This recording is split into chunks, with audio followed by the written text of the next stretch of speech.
السلام علیکم دوستوں and welcome to my channel. کچھ دن پہلے یہ ویڈیو میری نظر سے گزری جس میں محرم میں ماتم کرنا، سوگ منانا، کالے کپڑے پہننا کیوں جائز ہے اس بات کا جواب دیا گیا تھا۔ لیکن دوستوں، حقیقت یہ ہے کہ یہ سارے جواز اور ساری دلیلیں بالکل بے بنیاد ہیں۔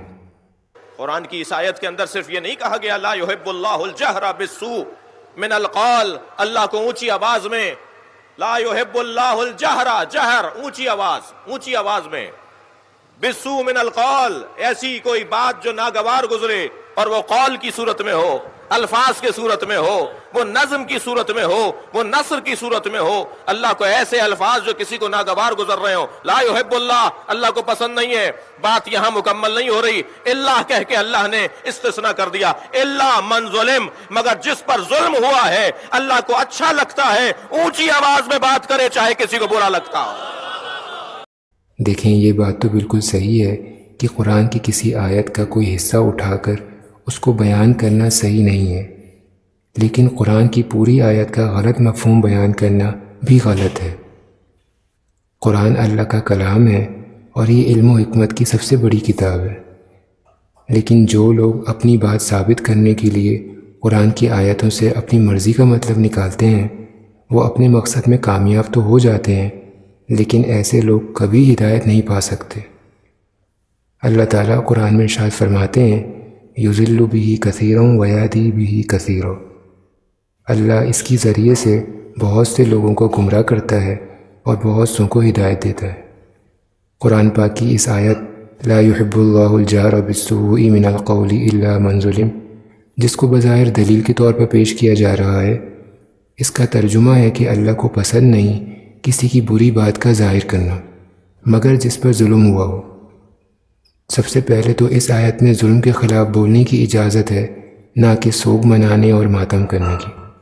پھر یہ اجازت بھی صرف اور صرف اس کو ہے جس کے ساتھ ظلم ہوا ہے، اور یہی بات ہمیں تفسیر کی کتابوں میں بھی ملتی ہے۔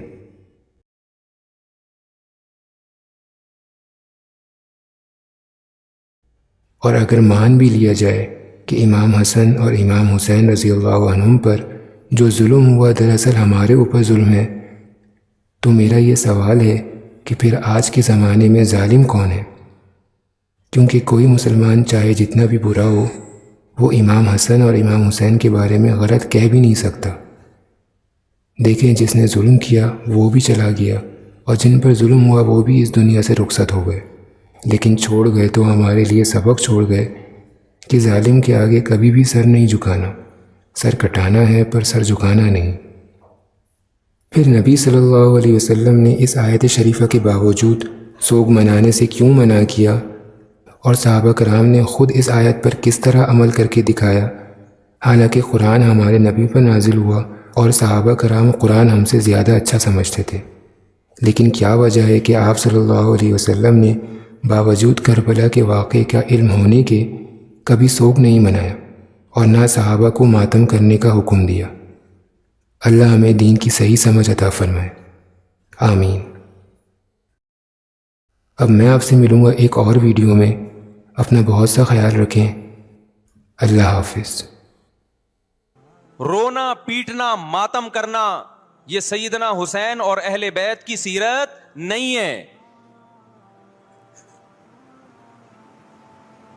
صبر کرنا، ظالم کے سامنے ڈٹ جانا، جان کے خوف سے اپنی پالیسیوں سے پیچھے نہ ہٹنا، یہ سیدنا حسین ابن علی رضی اللہ عنہ کی سیرت ہے جو آج ہمیں کہیں بھی نظر نہیں آتی۔ میتوں پہ گریبان چاک کرنا، میتوں پہ چیخ و پکار کر کے رونا، آپ نے فرمایا لیس منا، وہ ہم میں سے نہیں ہے، اور اس عمل پہ آپ صلی اللہ علیہ وسلم نے لعنت فرمائی ہے۔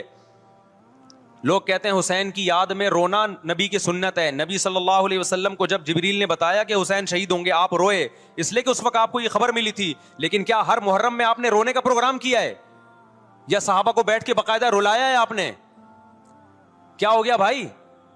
آپ کو بھی جب کربلا کا واقعہ کی خبر ملی آپ کی آنکھوں میں آنسو آ جائے، یہ نیچرل ہے، یہ حسین سے محبت کی علامت، لیکن ہر محرم میں باقاعدہ بٹھا کے رونے کا پروگرام کرنا یہ حسین سے محبت کی علامت نہیں ہے، بلکہ شریعت میں ناجائز ہے یہ غموں کو بڑھانا۔ قرآن کیا کہتا ہے؟ ایسے مواقع کے بارے میں، تلک امۃ قد خلت لہا ما کسبت ولکم ما کسبتم. قرآن جب بھی پرانی امتوں کے واقعات بتاتا ہے، قرآن کہتا ہے یہ ایک قوم تھی جو گزر گئی، انہوں نے جو کیا اس کا بدلہ ان کو ملے گا، تم جو کرو گے اس کا بدلہ تمہیں ملے گا. جب خبر دینے والا آپ کی ازواج کو بتا کے آیا کہ جعفر طیار شہید ہو گئے، تو آپ کے گھروں سے خواتین کے رونے کی آوازیں آئیں. آپ صلی اللہ علیہ وسلم نے فرمایا ان سے بولو کہ اپنی آواز کو پست کرو. پھر چیخو پکار کی آواز آئی تو آپ نے فرمایا کہ اگر دوبارہ چیخو پکار کی آواز آئے تو ان کے منہ پہ خاک پھینک دو. وہ شہید کی بیوہ تھیں، اور شہید بھی کتنے مقدس، ان کو بھی نبی صلی اللہ علیہ وسلم نے نوحہ کرنے کی اجازت نہیں دی. اس دن جس دن غم پہنچا ہے